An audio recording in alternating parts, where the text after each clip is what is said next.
Hey, St. Louis, welcome to another episode of Live with Laura. Ahead of the Day of Love, Valentine's Day is this weekend, so I thought now would be a really good time to do a deep dive into all things relationships. It is one of my favorite topics, and I am very thrilled to be joined by someone who has dedicated her life to helping people navigate relationships. Claire Welton is a local therapist with Crossroads Counseling and also a married mom of two. Claire, it's good to see you. Good to see you too. Thank you. It is perfect that you have hearts on just in time for the Day of Love as we get into all things love. I love it. I'm like you. I love talking everything relationships. So let's start from your beginning. Yeah. You love talking about relationships. Yep. You love helping people. Yeah. How did you decide to become a therapist and a counselor? Yeah. That started back undergrad. I became... Well, it sounds weird, but I was a tour guide in undergrad. And then because I was a tour guide, I worked in admissions. And then I traveled recruiting students, working a lot with school counselors. See, we're getting somewhere here. Mm-hmm. And then as I was working with school counselors, I realized I really wanted to do that. I did that for 7 years, but I loved those deep conversations with the students. And I was like, I want more. I want to do something a little bit more. So I went and finished and became a clinical mental health therapist because I was like, those are the conversations that I think are just worth having. And I love the students and I love, scheduling, but I want to have those deep conversations and really help people.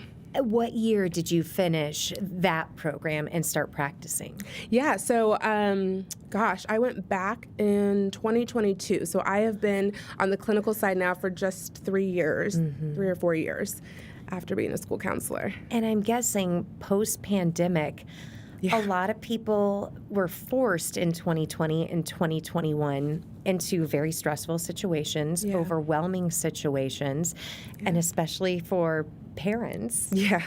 They were forced into living and working at home and also schooling, which I would assume can bring up a lot of emotions. Absolutely, yeah. And you saw a shift even when I was ending in the schools during that time. There was just such a shift of expectations in the schools. And then as I came on the clinical side, seeing the residual effects of COVID it's wild.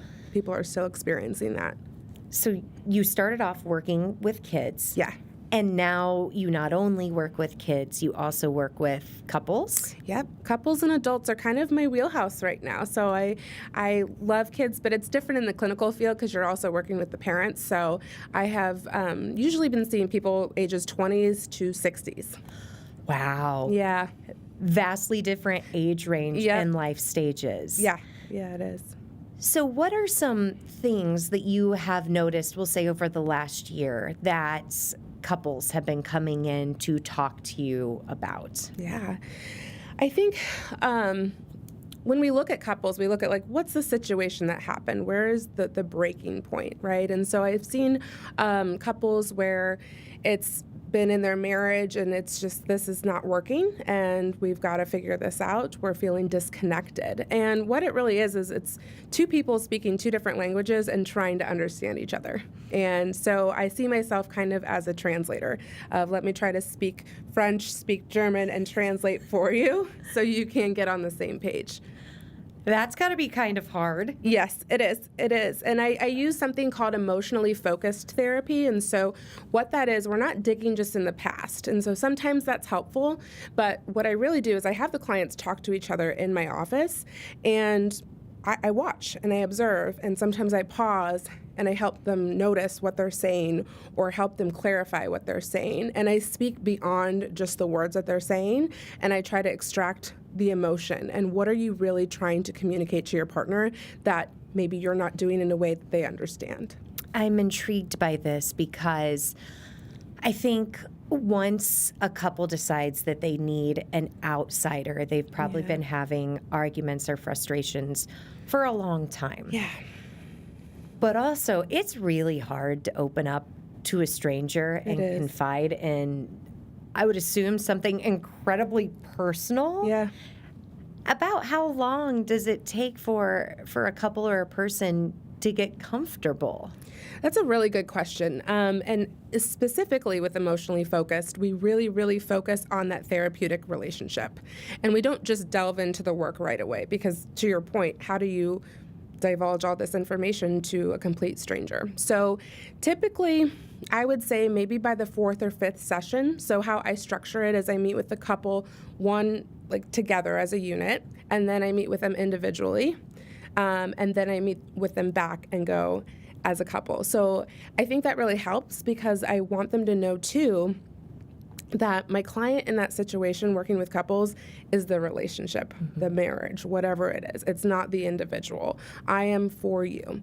So I gauge too. What are you wanting out of this? But I hope they know that I'm on their side. I like that you do it that way. Couple, one couple. Yeah. My husband and I did pre-marriage counseling during COVID, and that's exactly what it was. Okay. And I think there were some breakthroughs we both had, especially in that one-on-one session. Not saying that there are things I wouldn't say in front of my husband because, unfortunately for him, I'll pretty much say anything. He'll say, Laura, you're being a little too honest. I'm like, is there such a thing? Right. But when it is one-on-one, sometimes you probably can be more vulnerable. Yeah, definitely. And there's things that, as an unbiased therapist, that they can pick up, right? They can kind of see if you're holding back in session or the way that you respond. Or a lot of the time, I find a lot of information when I'm asking one client a question, and then I peek over and look at their partner and their face. And sometimes I'll pause, wait a minute, I just saw your face. How are you responding or feeling about what they just said?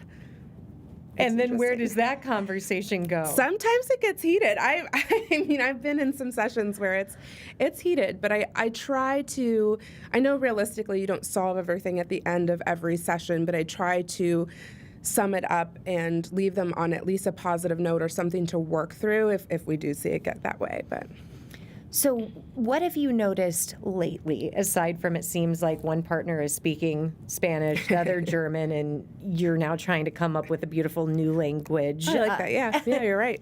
Anything else that you're seeing, especially right now, that couples are coming in seeking help with? Yeah.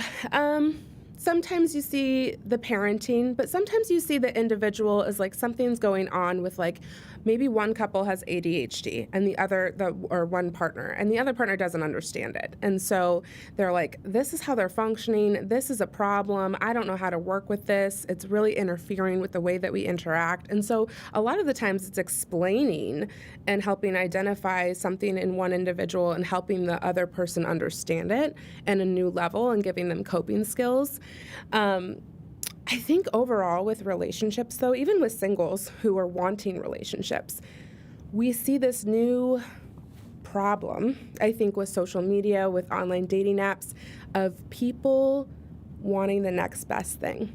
So when things get hard, even in the slightest, it's so tempting to want to leave. That just makes so much sense to me. Yeah.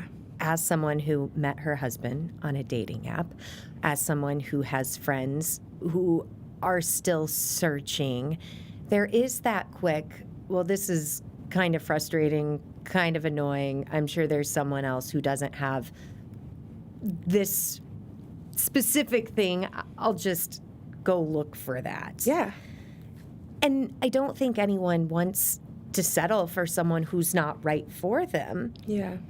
What advice do you have for people who are trying to figure out, is this person right, or is the grass going to be greener over there? Yeah, I think that's a really good question. And I think where I start with a lot of the couples too is I do this values worksheet. And I love this. I will give it to everybody and anybody because I used to think it was simple and people look at it and they're like, wow, I haven't even thought about this. But I give them this list of values, these core values, not just, oh, I like music and I like going to concerts. That's great. That won't sustain a marriage, right? What do you value? You know, and I look at the pillars. So I use my example of like God, my husband, my family, my career, and friends. Those are my 4 pillars of my top values probably that people would see my life and say, yeah, that checks out. And so I have the couples look at those values and evaluate their own and write them in order and then define them to one another. Because that's the other thing is someone could value freedom, but that could mean something completely different to somebody else. So we try to align on the values. And so sometimes when I've seen couples struggle or even not make it and decide to divorce, it's because they realized there wasn't that deep value. And what frustrates me about hearing that is that value worksheet would have been so valuable in the dating stage, even before the engagement stage, before having kids. And if you know on paper that God is very important to you and this person doesn't have that same relationship but also has no intention of supporting you in it. Yes. That's key. When should people start having these deep conversations with each other? Yeah, pretty early on, and if if you're one to quickly fall in love, if you see something, if you're going on a dating, I was the queen of dating apps in my 20s. I'm not kidding when I say 200 to 300 dates in my 20s. We have so much to talk about off screen too. I love this. I have a lot of personal experience with this. But if there's something even on a dating app that is a deal breaker or feels like a character flaw and rather not just like a bad habit, don't even swipe right. Or don't even, I think people really want to fall in love with the potential that someone can be and not the reality of who they are. And sometimes love isn't enough. You can't love somebody more than they're willing to give or be. I'm taking that and I'm now thinking about some clients you might work with and some of my own friends. That's one thing to say when you are still in your 20s. Yeah. It's a different thing to say when you're in your 30s and maybe you're a woman and you want biological children. Yeah. When you're in your 40s, when you're in your 50s, you feel like time is of the essence. So very true. What are some things that maybe you don't technically want, but could be a give and take that you've seen with some of your clients? Yeah, I like that because I think it's redefining your values, right? Like we can say I value, like a big one for me is I value education and all this. And what I was really valuing was intelligence. And I thought that person had to have this degree or all of that. My husband and I are complete opposites in that way. But he is so intelligent, and I am so stimulated by our conversations, and that's what I was seeking. Mm-hmm. So I think really understanding when you say you want something, what does it actually look like? Mm-hmm. And so it's fun to challenge people, even my friends, who are single, and I'm like, hey, I'm not saying give up on what you want, but actually know what it looks like, what you want and what you're seeking. Mm-hmm. And it kind of changes knowing what you want and what it looks like, I'm guessing. Yeah, it does as you get older, right? Mm-hmm. And I think we're seeing that. I think the median age is 30 now for marriage, which is so different. I blew by that. Yeah. I didn't meet my husband until I was 30. Mm-hmm. So, it's like I was actually out to go meet a guy from a dating app and met my husband out that night. So it's funny how that works. But I think we're seeking for people to be more established. Mm-hmm. And so I think it's harder to fit that puzzle piece. Think about it. When our grandparents were getting married at 21, 22, they grew up together. Mm-hmm. They learned how to grow into love. And we're just hoping to fall in love. But this person has to fit this perfect mold. And that's just, it's not possible. People are wanting to bypass the struggle or the compromise. It's so true. My parents started dating in 7th grade, got married at 22. Oh my gosh. Now broke up several times between 7th grade and 22. But they did struggle together when my dad was in optometry school, very, very lean years. Yeah. And they still talk about those years with such excitement and joy because they were figuring it out together. Yeah. Whereas for me, I didn't meet my husband in college. And even the college boyfriends I had, in the back of my mind, it was, are they right enough that I would potentially give up my dreams? And I think you and I and other women who are now living in this generation where we have been told you can have it all and you can do it all at the same time, that is very hard to decide. Do I stop where I think my life should go and pursue this relationship that might take me this way? Yeah. I would assume you work with women and men, both in those situations. Absolutely. And I think, there's a different dynamic now women, we used to need men to survive. We used to have to get married to have a house over our head, and that was necessary. And so it makes sense why people did that.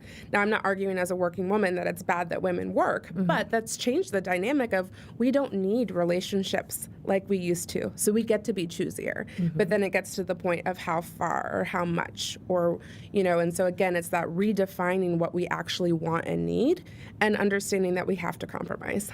I think there's something we've talked about on Great Day St. Louis called the lost cost of time, where sometimes we hang on to relationships where maybe they're not. We know they're maybe not forever, but we've already invested so much time into them. So you don't want to leave them. Do you have clients who come in saying, I've been with this person for a year and I don't want to start over? They're not great, but it's better than starting over. Yes. Have you sat in my sessions? Because that sounds exactly like some of the conversations I've sat in sessions with my best friends as we have talked about this. Yeah. I mean, and that is so true. And people are like, well, and if they do all this work, what if I leave them and then they're the person I need them to be with somebody else? And that keeps us so stagnant because, again, it's that waiting on that potential. But then I've had people who have been in 5-year, 10-year relationships, and it's still not moving. And I feel for that, right? I feel because you're living on that hope, or maybe you have kids together, or all of these other things that really thicken that plot of this is a big decision to make.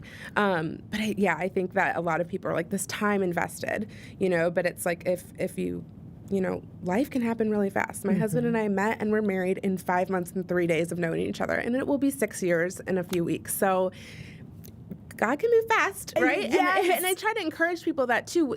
The thing about being older and when you really take the time to know what you want, like it's so much easier to find it, right? But I think we're searching for wrong things and we don't even realize it. I am loving this, and as I look down and see the time, I can't even believe 20 minutes has already passed.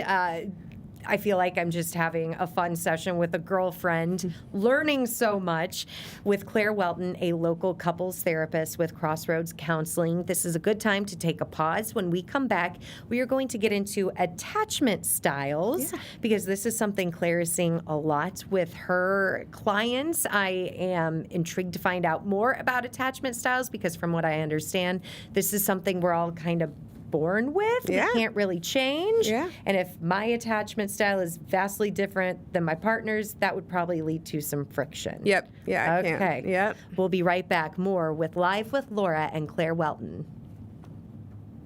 Welcome back to Live with Laura. I'm your host, Laura Hettiger, and I'm happy to be joined by Claire Welton, a local therapist at Crossroads Counseling Therapy. For people who are not familiar with Crossroads, what exactly is that type of therapy option for people? Yeah, I'm glad you asked. So Crossroads, we have about 40 or 50 clinicians, and we're all over St. Louis, and we really want to match people with the right counselor because it can get very pricey. So we offer scholarships. We offer a lot of availability for clients to come in. We are Christian-based, but you don't have to be Christian to come there. So I see a lot of clients that have no faith, and that's okay too. But we do offer that, and it's great. We have clinicians who work with people from as little as infants to as old as 80s, 90s. That's a good thing because regardless of your age, there's always going to be some internal thing that you're dealing with.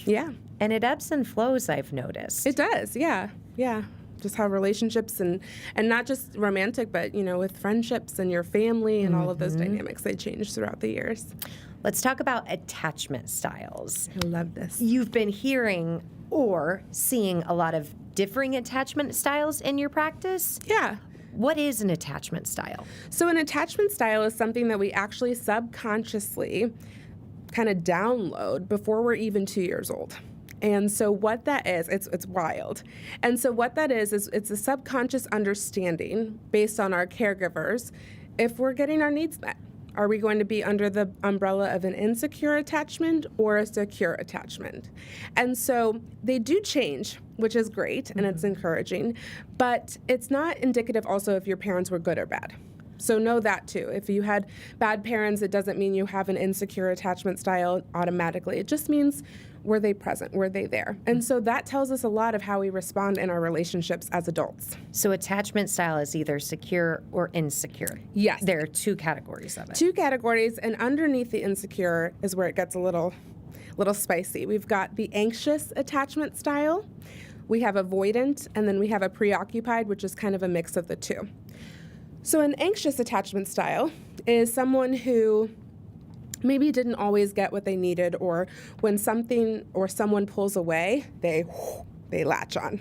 And so that's scary to them. Mm-hmm. They're getting ignited. So if you think of somebody in a relationship where maybe somebody's a little avoidant and they're like, what's going on? They start to get anxious. What's going on? They move closer. The avoidant does just what the name does. Mm-hmm. They pull back because it feels scary to them. Let's keep diving into the insecure pillars. Yes. So anxious, gripping on, holding on for dear life. That's it. Avoidant is the next one. Yeah. And I would assume there have been many times an avoidant and an anxious have fallen in love, and that's got to be really hard for them to continue without someone else naming for them, but also giving them techniques on how to figure out how to navigate that. Yeah. I mean, go back to dating apps, right? Most of the people on dating apps, most men probably, are avoidant. And so because they're leaving the relationships, right? So there's a bigger pool. Most people are actually secure, but when you put it in the dating pool, because they're not staying in the relationships because it feels scary, they're breaking up, they're getting to new ones, they're breaking up. So when you're in the dating pool, you see a lot of avoidance. Okay. And then the third one is the preoccupied or disorganized. You'll see a couple different names. That's a mix. So those are the people that are like, come here, oh, too close, I gotta back away. But I want it, but I gotta back away. Okay. And so that's a confusing one. So how do you help these differing attachment styles figure it out? Yeah. Well, one, I have this really awesome quiz that I will send you that gives people an understanding of where they are, not only with their own attachment and themselves, their parents, and their partner. So identifying what that looks like, and so then they can see, okay, I'm secure with my mom and dad. With my romantic partner, I'm feeling very avoidant. So, okay, you have the ability to be secure. Why are you secure in those relationships? What is it? It's comfortability. And the big thing, it's being able to communicate. When you see a securely attached person, they can bring up confrontation and it's not a problem. It doesn't mean they're going to leave you. They just want to talk about it. Mm-hmm. An avoidant feels like, oh no, I don't like that. I don't want to talk about something confrontational, so I'm going to avoid it. I'm going to ghost. I'm going to do all of these things because it feels safe. Mm-hmm. You know, an anxious person might over communicate but not clearly communicate. Right? This is really tough if you are living in the same household, if you have children together. It is. So how do you navigate those types of things? You learn about what works. There's a great book, and I'm forgetting the author's name, but it's called Attached, and it's got a picture of two magnets kind of in the shape of a heart. But it is a phenomenal book. I kind of call it like an operating manual for our attachment styles. So I do recommend that for anybody just to read. It's fascinating. But learning how you work and recognizing what you're doing, naming it. I'm realizing I'm pulling away because I'm feeling threatened. I'm feeling insecure. I'm feeling rejected. And instead of going and operating, being intentional of like, okay, I have to move forward with this. I need to have the conversations. I need to recognize what's going on in me, and maybe it has nothing to do with the other person, and it's something I can start to control a little bit more. So naming feelings is something that's very big for younger parents these days. This is something I'm trying to do with my 3-year-old. Mm-hmm. When he gets frustrated, I try to say, it seems like this is making you mad. It is okay to be mad, but you can't be mean. Correct, yeah.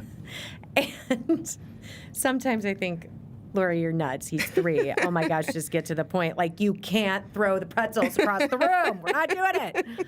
But that's my parenting style. My husband does have a different parenting style. Mm-hmm.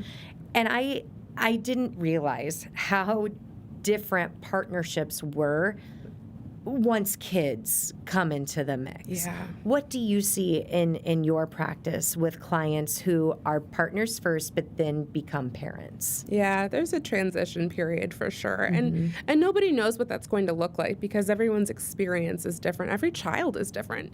No set of siblings, even if they biologically have the same parents, actually experience the same parents, right? Which is fascinating. I was definitely more anxious with my first and way more chill with my second. I see that in my children, right? And so parents have to remember that they're on a team and that they're both learning this at the same time. I think it's easy to get competitive even when you're not trying to, of like, this is my way, I'm doing it right. But who's to say you, who has literally become a parent at the same time as your partner, knows it better. So it's just really communicating, or maybe this is why I think this is better, right? Or this is why I'm trying it this way. And just knowing that that person always has the same best intention as you do, and that's for your child to have a good childhood, to grow up, to learn, and knowing that you're on the same page for that.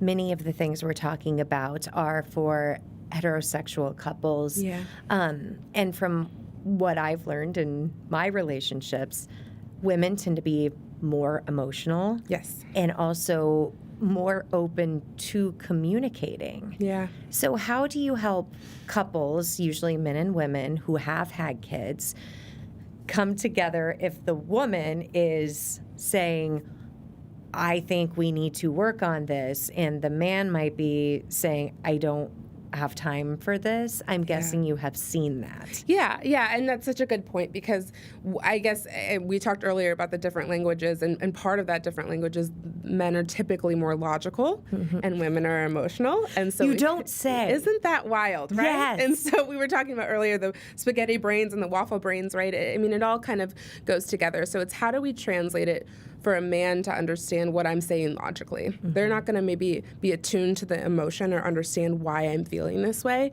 but is there a way I can kind of bring in some logic or help them understand why I'm feeling that way a little bit more in a black and white manner?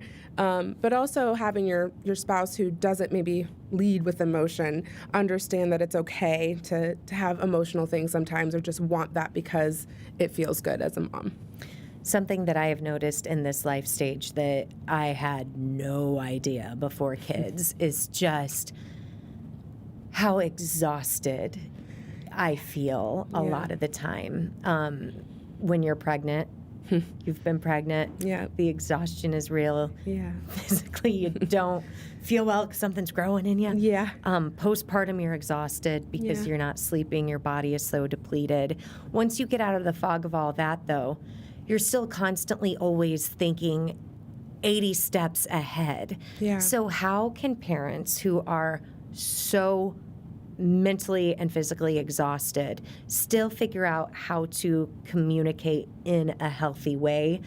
Because it's great to sit down as two well-rested people and have this conversation with you and both say, yes, I could work on that. I could work on that too. But when you're running on fumes, you both have jobs, you're figuring out how kid 1 is going to get here, kid 2 is going to get there, and everything else in between. Yeah. That's hard. It is hard. And you have to just pour a lot of grace out. And something I work with my couples, and just like a small little trick that would work in this situation, before you say something, which sometimes when we're tired, we don't always have the time to pause, but if you can really try, is ask, is this helpful or hurtful? And so... Did my husband pay you to say this to me? Okay. So, for example, when I do not have easy first trimesters when I'm pregnant, and I am just throwing up all the time, and it's awful. And I remember having like a thought of like, oh my gosh, like the house is a mess. Like, why can't my husband do more, right? And I thought, before I said anything, is this helpful? Because he's also doing all of these other things, and I see this, and I'm so grateful for this. So this would not be helpful for me to mention this comment when I know, even though I want to, right? And so even that little pause can be really helpful in a relationship to help you get on the same page and just give that and extend that grace during that really hard time. I need to be much better at that. Oh, me too. Me too. It's hard. Since we are approaching Valentine's Day, Let's talk about romance. Yeah. Do you have some ways for any stage of a relationship you are in to keep the romance alive? Yeah. Yeah. Intentionality. And so that'll look different in every stage. I know with littles, it looked like for us, sometimes we would eat totally separate dinner. We would put the kids down and then order Chinese food, put a blanket out with a candle, and just have a little picnic and watch our favorite show, you know, and maybe that happens once or twice a month, if that, but it helps. I think just effort. You know, I think we've talked about the mental load, too, of things like women especially. We just don't want to think.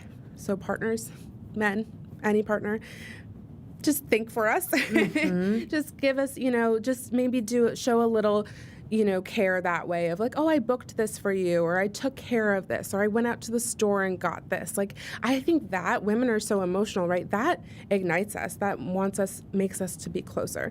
Men are more physical, right? So what can we do that can entice our partners in that way? Even giving a little when we don't want to. What about couples who are in differing life stages than you and I are? We're both in our 30s. We both have young kids. What about parents who are still partners who maybe are recently empty nesters? Oh, that's a good one. What would you give people in those life stages who kind of feel like they don't know each other that well anymore now that the kids are gone? Yeah, have fun dating each other again. And, you know, we're never married to the same person. Let's say we're married 40, 50, 60 years. You're going to be married to 5, 10 different versions of that person. And so getting to relearn them. Maybe it's just getting those couples cards, you know, order on Amazon of like those questions that you get to know, oh, I never knew that about you, right? Or planning progressive date, which is kind of fun, you know, checking out if you're an empty nester, go start at your favorite place for a cup of coffee and then go somewhere for an appetizer and then somewhere for a meal and somewhere for dessert, you know, explore new things together and get to know that person again. The couples cards I really enjoy. My girlfriend is dating a new guy, and they came over a Saturday a couple weeks ago with one of those games. And it was so fun having my husband and I, who've been together 10 years, having them who've been together a couple of months. And still, there were many times where Mark and I were like, really? I didn't know that. That's and cool. then they were like, well, we already found this out about each other. That's funny. It was a really fun conversation starter, and just something different that I'm glad that they brought over. And I like that you say you are going to have potentially the same partner name. Yeah. But they are going to go through so many versions of themselves. Yeah, absolutely. God forbid when I go through menopause, my poor husband, right? That's going to be a whole another version. But yeah, learning to love each other through each stage and getting excited about dating that new person later in life. And the progressive dinners. In St. Louis, you can do that. Oh my gosh. Yes. We've done that. It's so fun. It's so fun. I'm like, oh, here's my favorite place for tea wraps, or here's my favorite place for this pasta. And so you just do that. And sometimes it happens naturally, but it can be a really fun way to just explore and have new conversation, changing atmosphere. We are talking with Claire Welton, a local couples therapist at Crossroads Counseling. 40 different counselors. Yeah, is that 40 what you said? plus. Yeah. That's There's lots of us. amazing. Yeah. Also a married mom of 2. We are talking all things romance, relationships, just ahead of Valentine's Day. We're going to take another break, come back, wrap things up with Claire right here on Live with Laura. We are thrilled that you are spending some time with us here on Live with Laura. I'm Laura Hettiger, joined by Claire Welton. We have been talking all things love and relationships just in time for Valentine's Day. But before we fall in love and we are in a relationship, we're single. Yep. Let's talk a little bit about being single, that life stage. Yes, it's something that you either love or you hate, right? And I think that when we're looking for somebody, it can be really hard to also give up our current lifestyle. And so sometimes that looks like being too picky. Sometimes that looks like leaning too much into my gut feeling, but maybe not knowing. So singleness, it's its own superpower, actually. There's a lot that you can do, and there's a beauty in it, but when you're really wanting that relationship, it can overtake your mind. It really can. And dating is hard. Let's be honest. Our parents' generation, they didn't have the access to technology. Yeah. And they were much more used to just talking to each other. Right. And now I often say I have gotten dumber because of my phone. I have instant access to every piece of information in the world. Yeah. But it stopped me from being bored. And if I'm at the grocery store waiting in line, you can scroll. Or if I'm picking up food, I can stand there and scroll. It's taken us out of the opportunity to organically meet people. Yeah. Have you seen that? Yeah, and people don't even know how to communicate. And the younger generation, we were at the beach one year and this kid threw a football right in front of us and didn't say anything. Normally you'd be like, "Excuse me," right? People are losing the ability to communicate. If you can't even say sorry in that situation, can you imagine sitting across from somebody you're just meeting trying to court them? So you're right. We've lost a lot of the ability to communicate, to make eye contact. And it's sad, right? And so it's how do we get out there? And I think St. Louis actually does a pretty good job of doing outside meeting events. There's a whole app and group called Thursday Dating, STL. They do outside things. They get people off the app and it helps. But I think people also have really high expectations for the first date and then tend to get discouraged or not give that person another try. So what are the expectations that aren't met on date one? And also, maybe more importantly, what expectations should you have walking into the first date? Yeah, that's a good question. So I think, people sometimes believe in that spark. It should be this right away. And when things are so curated, sometimes that spark can't happen. Or when we're really nervous, we're not operating in that just comfortable space yet to be our natural selves. And so sometimes it's just awkward. And people expect it to be this romantic, perfect first date. And I'm like, sometimes you might not like them, or it might feel weird or awkward pauses, or they don't know how to ask questions right away. And not because they're disinterested or can't, it's just nerves. So I think expecting that it might be a little bumpy, expecting that, this person might be more engaged when they know you more, right? Women, we can get emotionally attached pretty quickly, right? We think they're cute or they're really kind, and we see that potential. Men have to warm up, right? They're more like cats. They're physical people, and then they also have to feel comfortable, which takes a lot of time. And so I think knowing that and not expecting perfection on the first date will really encourage you to keep going. So in today's world, being 2026, talking about heterosexual couples, do we still have to play by the rules of the guy then has to contact you for the second date? Can you just do it? Yes. I hit on my husband. I saw him at a bar, and I went up to him and said he was cute, and we started talking, and he texted me the next day and went on our date. And that's the other thing, too. I initiated, but then he continued, right? And we think that it has to be, again, this way. But I think you can be bold and initiate. So say you're bold, and you get the second date, you get a third date. About what date typically have you seen people know or they don't?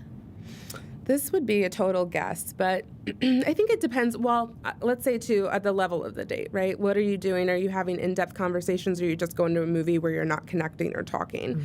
But I would say, if you're being intentional with your time and your conversation, even by date 5 or so, you should know, at least if we're talking again about the values, make sure you're asking some of those questions. Don't drill them. No one wants to feel like they're in an interrogation room, but just organically asking some of those questions that are important to you that are deal breakers, so you can have some clarity if you need to continue on in the relationship or pass them up.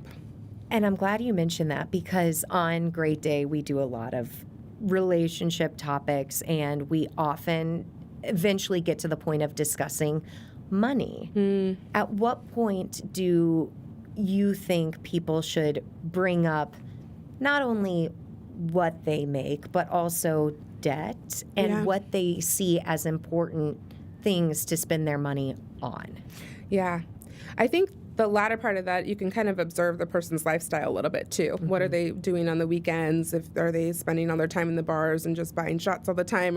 Do they have a savings account? So some of that you can observe ahead of time. But I think when you're talking about marriage, or you know that you're pretty serious and you want to get engaged, I think that's a really important time to start talking about finances and money. Mm-hmm. And I do premarital counseling, and I actually tell people you should start that before you're engaged. The money talk? Or premarital counseling, but which is part of that, right? We have a whole financial aspect in premarital that we talk about. And I think that, doing that before you're engaged is actually wiser, because it's so much easier to break off just a relationship than an engagement. I have read books. You see the movies. I don't think I have too many situations in real life that I know of people breaking off an engagement, but also moving forward with a marriage, even though they knew, because they worried about the disappointment. Yeah, optics. Yeah. Too. That's a big one. And I've seen that, in relationships where people felt forced because it's already planned and all of these things, and they weren't asking the right questions early enough. So, I'd say when you know that you want to marry this person, or you're feeling that way, start asking those questions. Start having those conversations. We've talked some about technology, and while it's a hindrance to knowing how to talk to people, it is also a blessing when it comes to meeting a wide group of people you would have never been exposed to. Yes. My husband, when we started dating, was training at Barnes. I worked downtown. I was going to work at 3 a.m. Wow. He was working 24 hours a day in residency, it seemed like. We never would have crossed paths, and we met online. Yeah. It's been great for us. Yeah.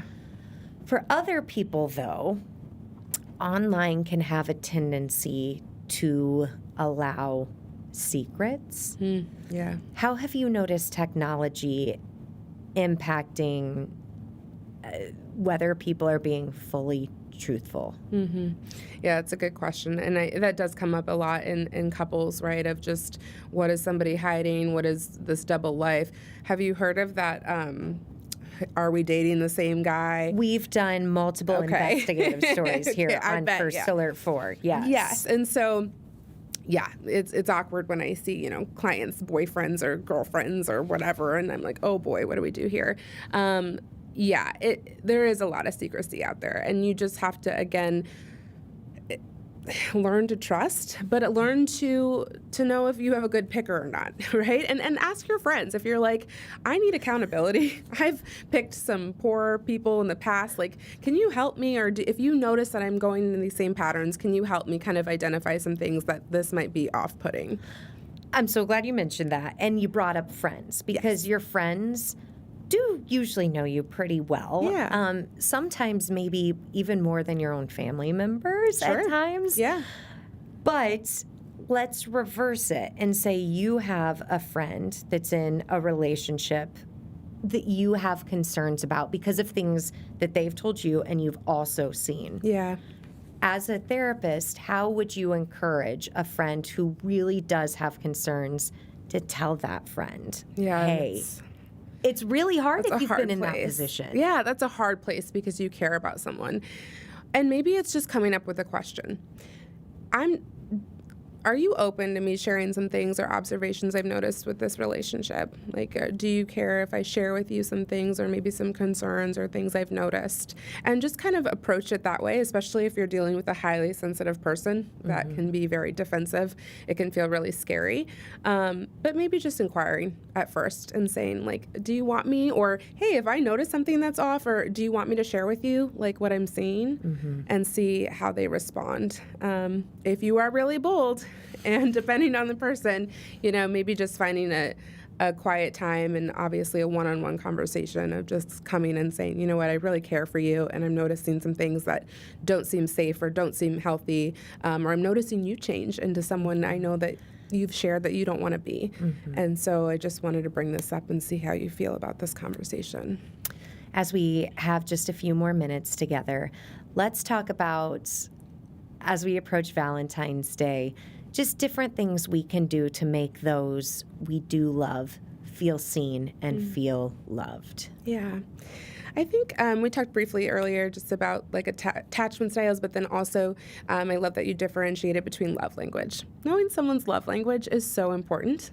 And that's how I think a lot of people can feel seen and heard and valued. And so also recognizing that your love language, we show that a lot, what we want, but that's not always also how people receive it. So taking the time to understand someone else's love language, if it's picking them up a coffee or writing them a kind note, sending a text, something small, it can go a long way. When it's in the right category that that person needs, it fills their cup well and they can feel really loved and cared for.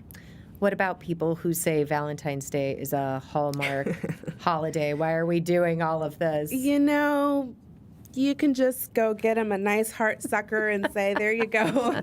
There's that. No, I think, it's still just an opportunity to have somebody feel loved. And it's yes, I know it's marketed for couples, but it's just for love in general, right? You can love on your kids, give them Valentine's, and there's lots of different ways to connect with people. For someone who has thought about speaking with a counselor or a therapist, what is the nudge you would give them to do it? Yeah, if you feel it, if it's there, reach out. A lot of us give free 15-minute phone calls. So again, it's kind of like dating. I tell my clients, you got to find a good fit. So hop on a phone call with somebody. If that's too much, just email, text. I accept all of those things for inquiry, even online on social media. Send me a DM, send a counselor a DM, and just start to ask.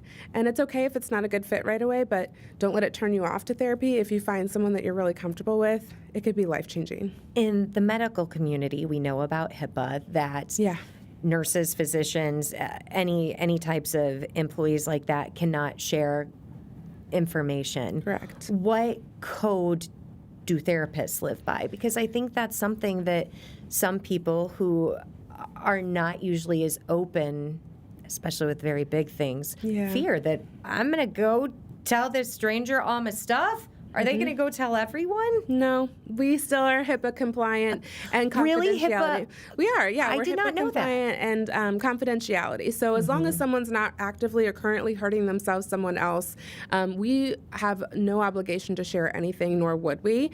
Ethically, we also have ethical standards, and that would just break rapport, and we would have no accountability, right? That would totally just be against it. So yeah, if St. Louis being small too, right? You know, I see people all over, all different kinds of jobs, and no one knows that you're seeing me unless you tell someone.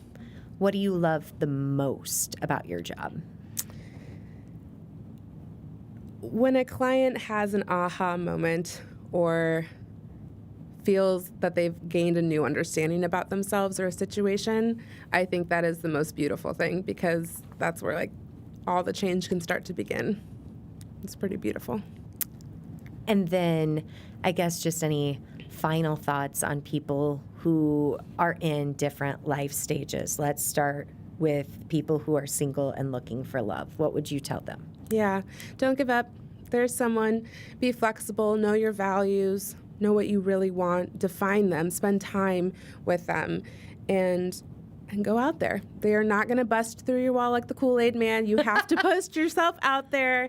I think that would be my best advice for them. People in new relationships who are very excited about the future, what advice would you give them? Yeah, enjoy it and have fun. And, you know, don't keep the rose-colored glasses on too long. If you are afraid of your judgment style, again, have a friend, someone who knows you really well, to be your accountability buddy in that situation, to bounce ideas and ask questions about too. What about newlyweds? Oh, it'll get there. It'll be good. Keep going. You know, it's newlyweds. It's exciting and it's fun, but you're learning in a whole new committed realm with somebody, and it can be jolting sometimes. Be like, oh, this is forever. So know that you'll forever be working. Parenthood. This too shall pass, depending what stage you're at. No, parenthood is great. You know, engage in the stage that you're in, because it's fleeting and it's wonderful. Empty nesters. Have fun, date again, get to know each other, see who this person is now that you are married to, engage with them, see how they're feeling emotionally without the kids, and just have fun, travel. Long-term relationships, 40, 50 years. Yeah. So after they've gotten through the empty nest. still get to date each other. I have couples, like I said, that are older, 60s, 70s, and still attuned to your partner. Still date them, still love them, make sure that you are still seeing them, even though life feels a little different. And what about, this is something we haven't hit on yet, and we just have a few more minutes. What about people who have lost their partners? What advice do you have for them navigating this type of holiday, navigating birthdays, anniversaries? Yeah, that's hard. Maybe it's something to remember them by, right? If you like to do a little ritual, if that's important to you, write a letter to them. My grandpa, when my grandma passed unexpectedly, they had been married, I think, 64 years, and he wrote a letter to her, maybe still does every night, and connect with them. If there's a grief support that you need, go and find that support, family and loved ones. Make sure you're not alone. You're getting me all worked up thinking about that. That's a beautiful tribute that, as you said, he could do it once or he could do it every night. Yeah. Oh my goodness. Bottom line, wherever you are in life, whether you have a romantic partner, you have a lot of people who love you. Yeah. And you can do a lot of fun things this weekend that have nothing to do with Valentine's Day. It's Mardi Gras. Yeah, go have fun. Yeah, you can meet your person at Mardi Gras. It's very true. Yes, the St. Louis Ballet has something going on, the Winter Olympics, all sorts of things. Claire, thank you for giving us so much of your time and your own heart and your advice. Well, thank you so much for having me. It's been a blast. This has passed really quickly. It has. I could do it another hour. Okay, let's go get another cup of coffee, eventually a glass of wine, and we'll really dig into all of our dating stories, because I'm guessing we have quite a few. Quite a few. Friends, this has been Live with Laura. Until next time, thank you for listening, thank you for learning, and thank you for being Live with Laura.